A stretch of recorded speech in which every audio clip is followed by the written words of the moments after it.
is the 200-kilometer category, 5:15 a.m. release time. 5, 4, 3, 2, 1. Rock and roll, gentlemen!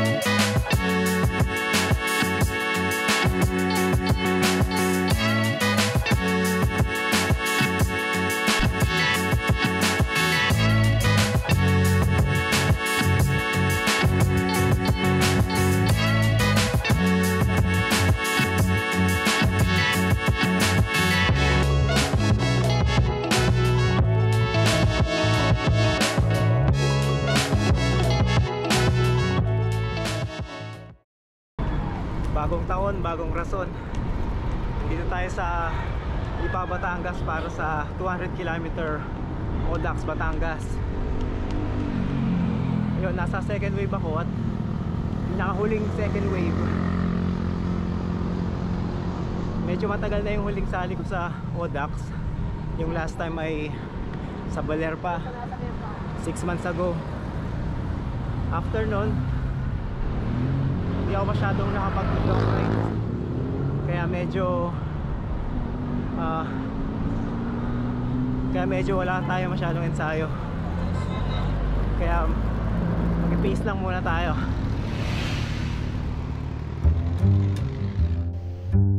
Magsisimula ang ride natin sa The Outlet sa Lipa, Batangas at tutungo papuntang Timog Silangan sa Candelaria, Quezon para sa first checkpoint sa 64 km mark.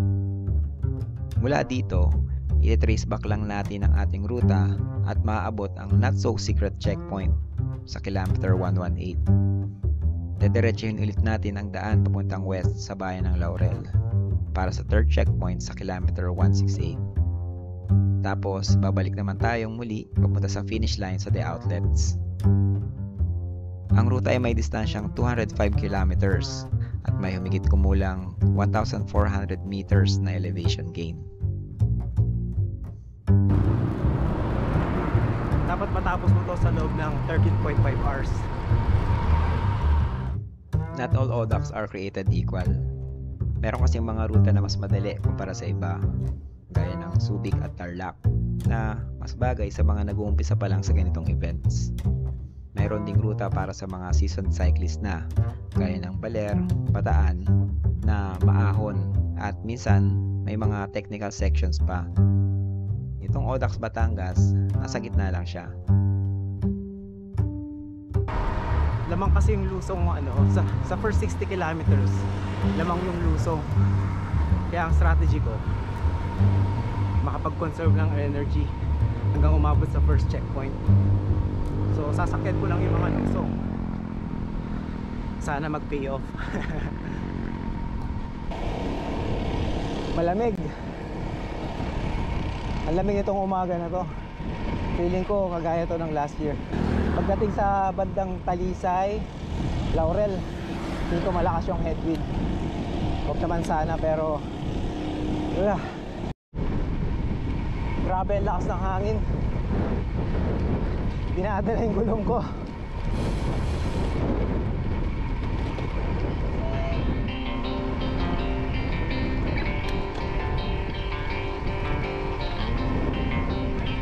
Morning. Morning. Morning. Morning.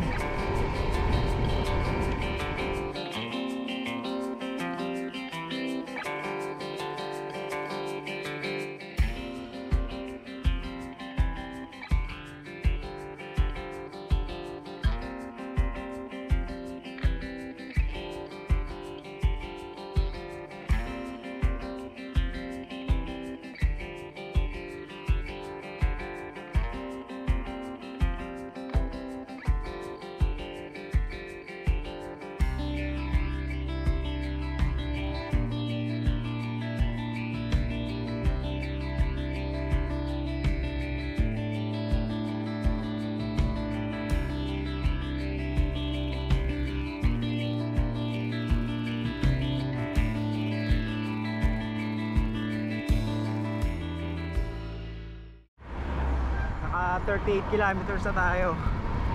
1 hour 24 minutes. halfway na tayo sa first checkpoint.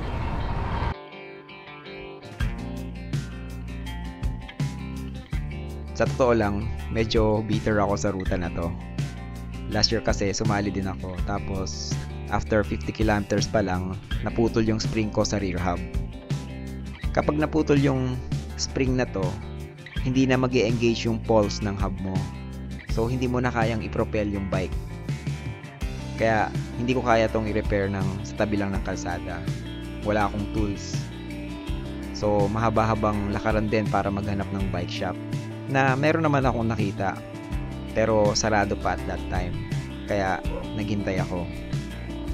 Sa first checkpoint pa lang, halos buzzer beater na nang dumating ako. Pero sa awa ng Diyos, natapos ko pa rin naman ang ride, at laspag nga lang ng dulo dahil sinubukan kong humabol.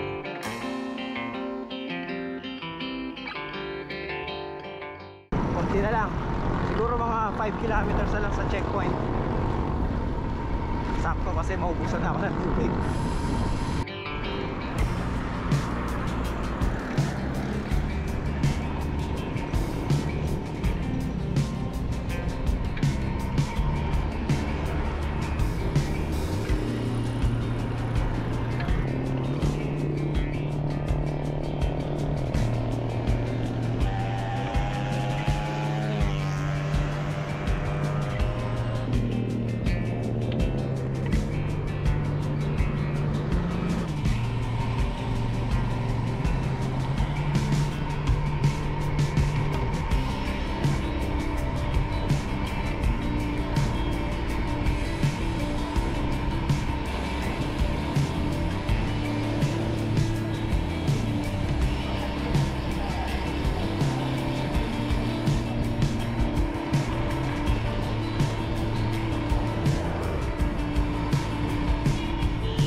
Thank you.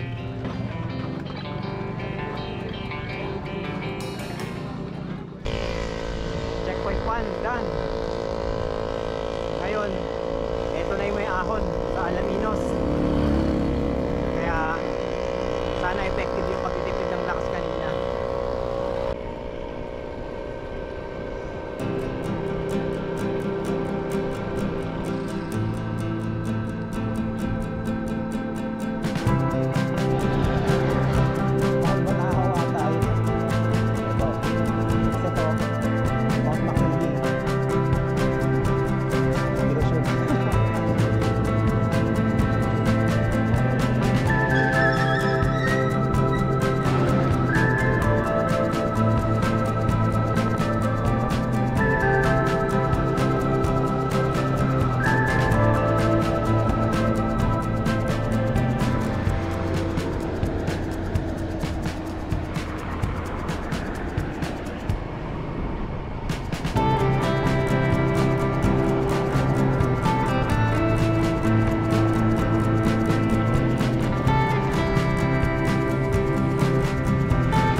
Malapit-lapit na tayong umahon. Hindi ko alam kung ready na ako, pero wala naman tayong choice. Good luck.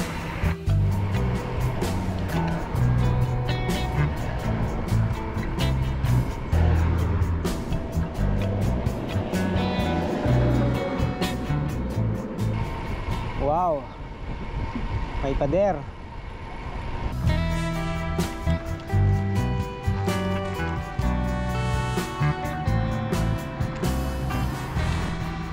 More or less 3 kilometers ang ahon na to.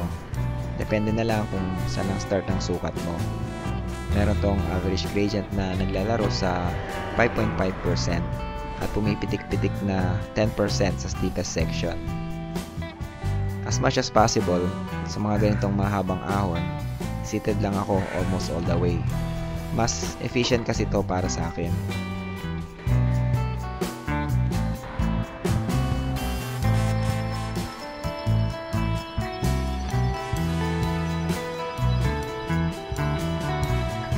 Ahon.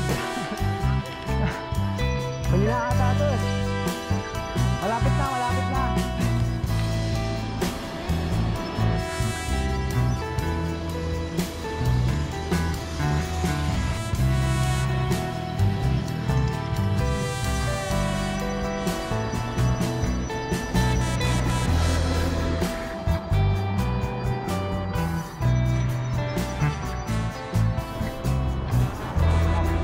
Malapit na.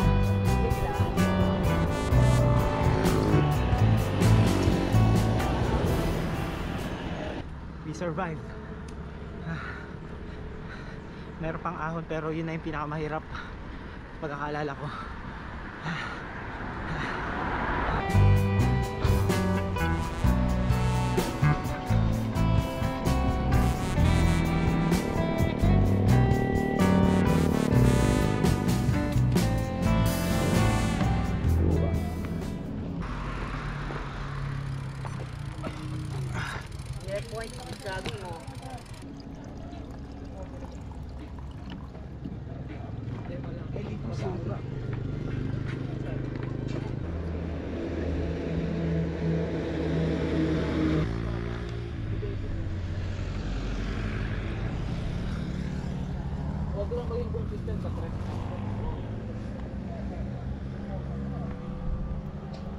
Ayan, secret checkpoint done.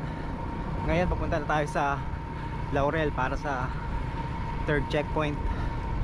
Medyo malayo-layo pa. Pero itong cyclo ko naka 115 kilometers na raw ako. Ewan ko kung accurate. Ibig sabihin less than 100 na lang.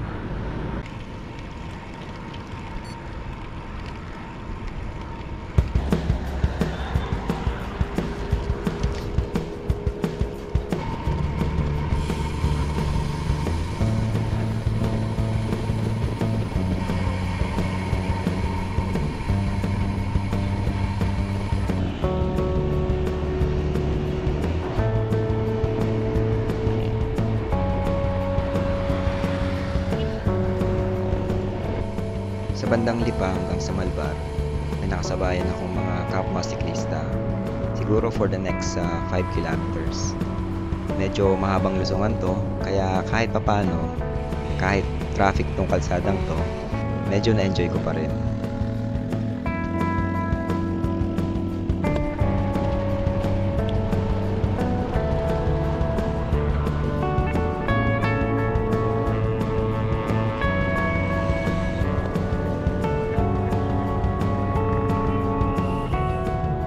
Flat ng konti ang daan sa bandang papasok sa Tanawan.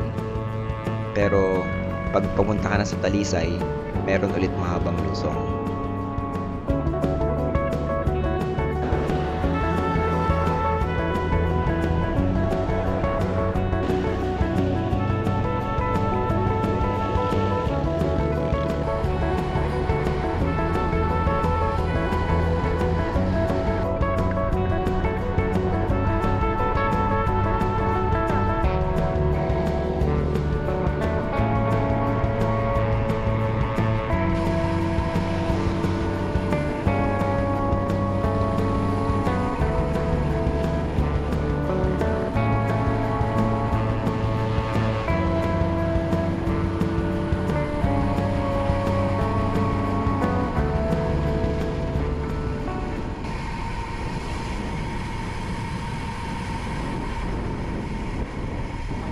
Nito.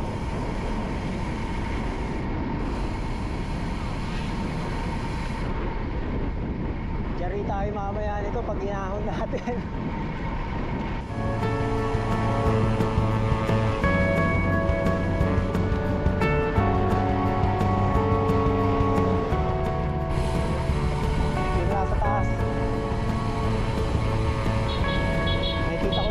tayo.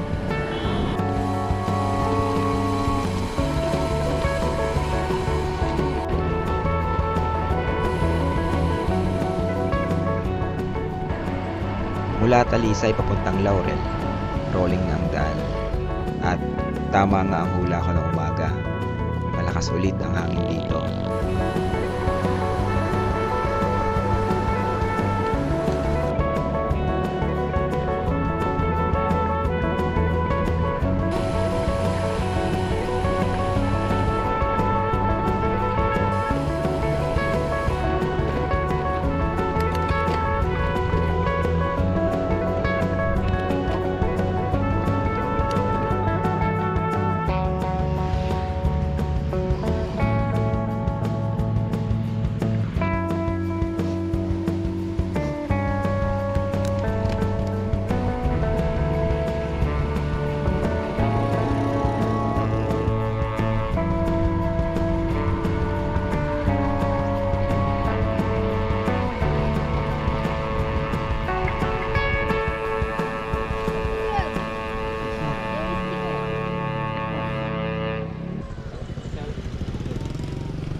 Yun, third checkpoint done.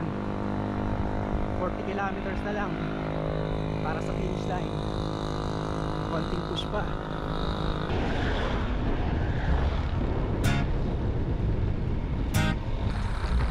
Nag-prepare ako ng gimbap the day before na isa sa main fuel ko for this ODAX. Kinakain-kain ko to sa checkpoint o kaya naman kinahagat-kagat habang pumapadyak. At this point, naubos na siya at medyo nakakaramdam na ako ng gutom. May isa pa akong granola bar sa bag na hopefully sapat hanggang sa finish line.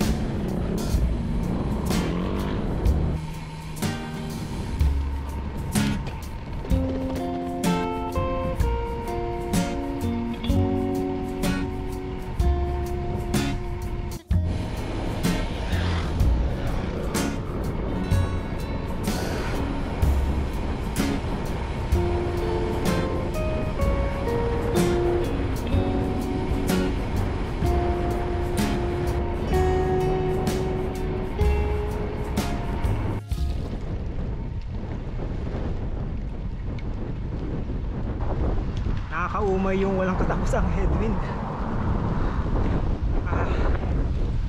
Nakakalaspag.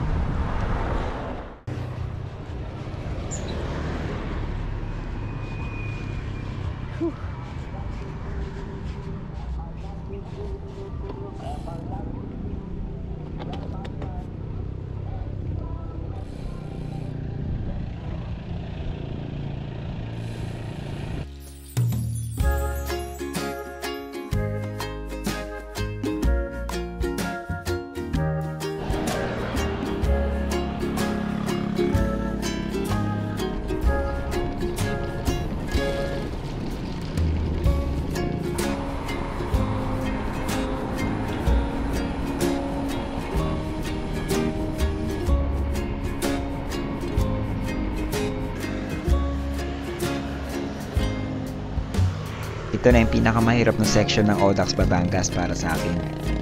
Ang last 20 kilometers. Kung naalala niyo yung lusong kanina sa Talisay galing Tanawan, Malvar, aahunin natin yon hanggang umabot sa finish line. At this point, pagod na din ako at nag-drop na rin talaga ang pacing ko. Pero kailangan ng konting push pa.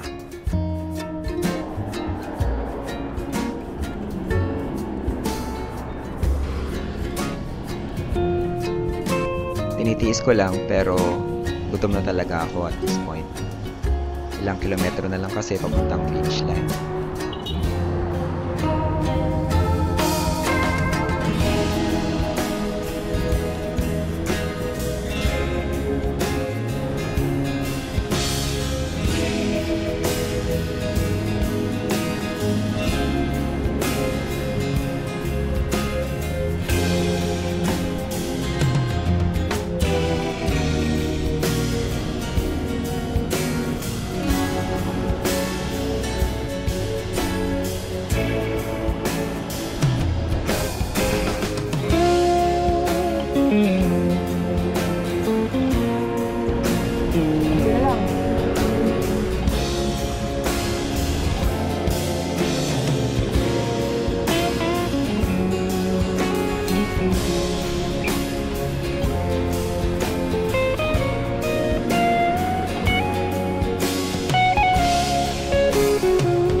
Maganda sana kung may inspirational quote ako para sa dulo ng video na to. Pero wala. Ang masabi ko lang, subukan nyo ding sumali sa mga events gaya ng ODAX.